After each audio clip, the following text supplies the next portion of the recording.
Tenali double horse వారి వినాయక చతుర్థి శుభాకాంక్షలు. రుచికరంగా ఉంటుంది, అనుబంధాల్ని పెంచుతుంది.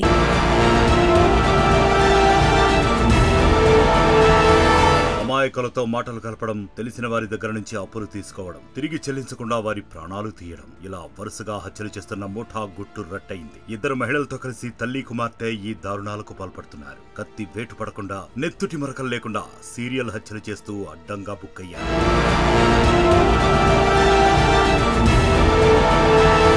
గుంటూరు జిల్లా తెనాలి లింగయ్య కాలనీకి చెందిన మడియాల వెంకటేశ్వరి అలియాస్ బుజ్జి సీఏ కోర్సును మధ్యలో ఆపేసింది. కొన్నాళ్లు వాలంటీర్గా పనిచేసింది. కాంబోడియాకు వెళ్లి అక్కడి వాళ్లతో కలిసి సైబర్ నేరాలకు పాల్పడింది. అనారోగ్యానికి గురై తిరిగి సొంతూరుకు వచ్చింది బుజ్జి. ఆ తరువాత భర్తను వదిలేసి తల్లి గొంతు రమణమ్మతో కలిసి ఉంటోంది. జల్సాలకు అలవాటు పడ్డ తల్లి కుమార్తెలు డబ్బు కోసం అడ్డదారులు తొక్కారు. మునగప్ప రజ్జని 40 years, మనకి యాడ్ల లింగయ్య కాలనీ, కట్టవరం రోడ్డు, తెనాలి. తర్వాత ముడియాల వెంకటేశ్వరి, వాళ్ళు 32 years, వాళ్ళు కూడా తెనాలి. తర్వాత గొంటు రమణమ్మ 60 సంవత్సరాలు. వీళ్ళు ఈ వెంకటేశ్వరికి తల్లి. యాక్చువల్లీ వీళ్ళు ముగ్గురు పాత్రలు దీనిలో ఉన్నట్టు మనం ఐడెంటిఫై చేయడం జరిగింది. ప్రకాశం జిల్లా మార్కాపురానికి చెందిన మేనత్త సుబ్బలక్ష్మి ఆస్తి రాసివ్వడం లేదని కక్ష పెంచుకుంది బుజ్జి. 2022లో తల్లి రమణమ్మతో కలిసి ఆమెకు మద్యంలో సైనైడ్ కలిపి ఇచ్చి చంపేసింది. తెనాలికి చెందిన వృద్ధురాలు తల్లి కుమార్తెకు డబ్బులిచ్చింది. బాకీ చెల్లించాలని అడిగిందని 2023 ఆగస్టులో వృద్ధురాలికి జ్యూస్లో సైనైడ్ కలిపి ఇచ్చారు. దీంతో ఆమె చనిపోయింది. 2024 ఏప్రిల్లో తెనాలికి చెందిన పీసు అలియాస్ మోషే తరచూ తన భార్య భూదేవిని వేధిస్తుండేవాడు. అతన్ని చంపేస్తే బీమా నగదు వస్తుందని భూదేవి, రమణమ్మ ఇద్దరూ కలిసి మోషేకు మద్యంలో సైనైడ్ కలిపి ఇచ్చి చంపేశారు.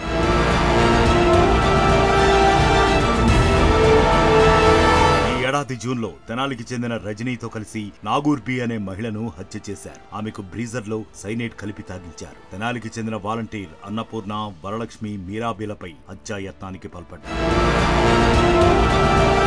ఈ ఏడాది జూన్ 5న చేబ్రోలు మండలం వడ్లమూడి శివారు నిర్మానుష్య ప్రాంతంలో మహిళ మృతదేహం లభ్యమైంది. దీనిపై అనుమానాస్పద మృతిగా కేసు నమోదు చేశారు పోలీసులు. ప్రాథమికంగా హత్యగా తేల్చారు. దీంతో ప్రత్యేక బృందాలతో ఏర్పడి దర్యాప్తు చేపట్టారు. మృతురాలు తెనాలి ఎండ్లలింగయ్య కాలనీకి చెందిన నాగూర్బీగా గుర్తించారు. అదే ప్రాంతానికి చెందిన రజని నాగూర్బీ దగ్గర అప్పు తీసుకున్నట్లు విచారణలో తేలింది. తిరిగి చెల్లించాలని ఒత్తిడి చేస్తున్న ఆమెను చంపాలని రజని భావించింది. ఈ విషయాన్ని బుజ్జితో పంచుకోవడంతో అంతా కలిసి స్కెచ్ వేశారు. నాగూర్బీని నమ్మించి ఆటోలో వడ్లమూడి వైపుకు తీసుకువెళ్లి సైనైడ్ కలిపిన బ్రీజర్ ను తాగించి చంపేశారు. అంటే బ్రీజర్ అంటారు. బ్రీజర్ అంటే ఆల్కహాల్ కంటెంట్ చాలా తక్కువ ఉంటాయి. ఈవెన్ లేడీస్ కూడా తాగుతుంటారు.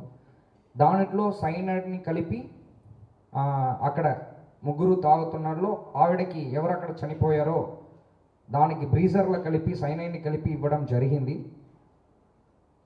వాళ్ళిద్దరూ ఆవిడ తాగేసి చనిపోయిన తర్వాత ఇద్దరు వదిలేసి వచ్చేస్తారు. అది అవుట్స్కట్స్ కాబట్టి ఎవరు చూడట్లేదు. విచారణలో భాగంగా పోలీసులు సమీపంలోని సీసీ కెమెరాలను పరిశీలించి రజని, నాగూర్బీ ఇద్దరూ కలిసి వెళ్లిన ఆటోను గుర్తించారు. ఆటో డ్రైవర్ను విచారించారు. రజనీని అదుపులోకి తీసుకుని కూపీలాగగా నాగూర్బీ హత్యోదంతంతో పాటు తల్లి కుమార్తెల సీరియల్ హత్యల దారుణం బయటపడింది. నిందితుల్లో రమణమ్మ, వెంకటేశ్వరి, రజనీలను పోలీసులు అరెస్ట్ చేశారు. భర్తను చంపించిన మరో నిందితురాలు భూదేవి సైనైడ్ను సరఫరా చేసిన తెనాలికి చెందిన కృష్ణపై కేసు నమోదు చేశారు.